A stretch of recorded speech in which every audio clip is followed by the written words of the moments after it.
নমস্কাৰ ফ্ৰেণ্ডছ, মই নৰজ Subba NS tips and ফাৰ্মিঙলৈ আপোনালোকক স্বাগতম জনাইছোঁ।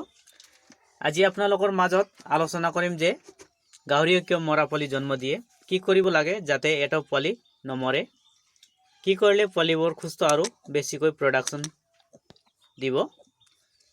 তো ফ্ৰেণ্ডছ, যদি কোনোবাই গাহৰি ফাৰ্ম আৰম্ভ কৰিম বুলি ভাবি আছে অথবা নতুনকৈ আৰম্ভ কৰি আছে আৰু গাহৰিৰ পৰা পোৱালি প্ৰডাকশ্যন কৰিব বিচাৰিছে, তেন্তে এই ভিডিঅ' আপোনালোকৰ বাবে বেছিকৈ হেল্পফুল হ'ব।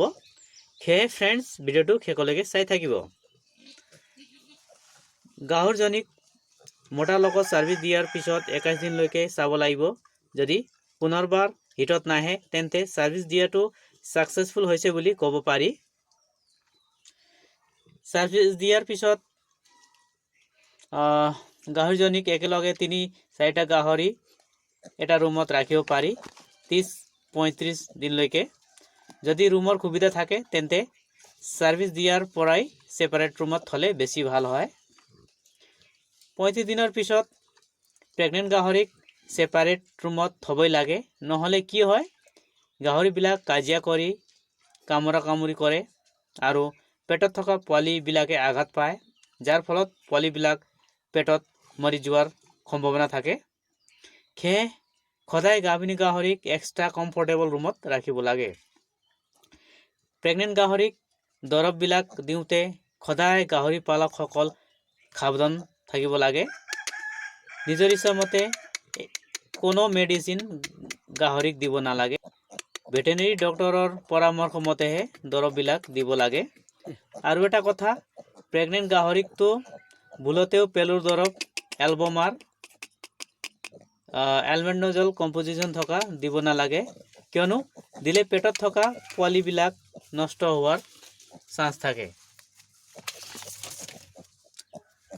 আৰু যিবিলাক গাহৰি ফাৰ্মাৰে গাহৰি মুকলিকৈ পুহি আছে, মুকলিকৈ পুহিলেও নিজৰ ঘৰৰ বাউণ্ডাৰীৰ ভিতৰত ৰাখিব লাগে, যাতে বাউণ্ডাৰীৰ পৰা বাহিৰলৈ ওলাই নাযায়। বাউণ্ডাৰীৰ পৰা ওলাই গ'লে কি হয়, বেলেগৰ বাৰীত সোমাব পাৰে আৰু মানুহে শিলগুটি মাৰিব পাৰে, কুকুৰে কামুৰিব পাৰে। এনে হ'লেও পোৱালিবিলাক মৰাৰ চান্স থাকে। তো ফ্ৰেণ্ডছ, এইবিলাকৰ পৰা সাৱধান থাকিলে এটাও পোৱালি নমৰে। মই নিজে এনেদৰে পুহি আছো, এটাও পোৱালি মৰা নাই বৰ্তমানলৈকে। তো ফ্ৰেণ্ডছ, যদি আপোনালোকে পোৱালিবোৰ সুস্থ আৰু বেছিকৈ প্ৰডাকশ্যন পাব বিচাৰে, তেন্তে প্ৰেগনেন্ট হোৱাৰ পৰা আৰম্ভ কৰি পোৱালি জন্ম দিয়াৰ 10 দিন আগলৈকে ৰাতিপুৱা এটা কেলছিয়াম আৰু সন্ধিয়া এটা আইৰণৰ টেবলেট দি থাকিব লাগে। লগতে মাজে মাজে মিনাৰেল মিক্সচাৰ দানাৰ লগত মিক্স কৰি দিব লাগে। আৰু প্ৰেগনেন্ট হোৱাৰ 45 দিনৰ পৰা পোৱালি জন্ম নিদিয়ালৈকে দানা দিনত 3বাৰ দিব লাগে। পুষ্টিকৰ দানা দিব লাগে আৰু কমকৈ দিব লাগে। দানা দিনত 3বাৰ দিব লাগে, কিন্তু কমকৈ দিব লাগে। দানা বেছিকৈ দিলে পোৱালিবিলাক কম জন্ম দিয়াৰ চান্স থাকে আৰু পোৱালিবিলাক সৰু আৰু দুৰ্বল হ'ব পাৰে। তো ফ্ৰেণ্ডছ, আজিৰ এই ভিডিঅ'টো চাই কেনে লাগিল? ভাল লাগিলে এটা লাইক কৰি দিব, আৰু যদি এনে ধৰণৰ ভিডিঅ' পাই থাকিব বিচাৰে তেন্তে এই চেনেলটোক ছাবস্ক্ৰাইব কৰি কাষত থকা বেল আইকন প্ৰেছ কৰি নটিফিকেশ্যন অন ৰাখিব।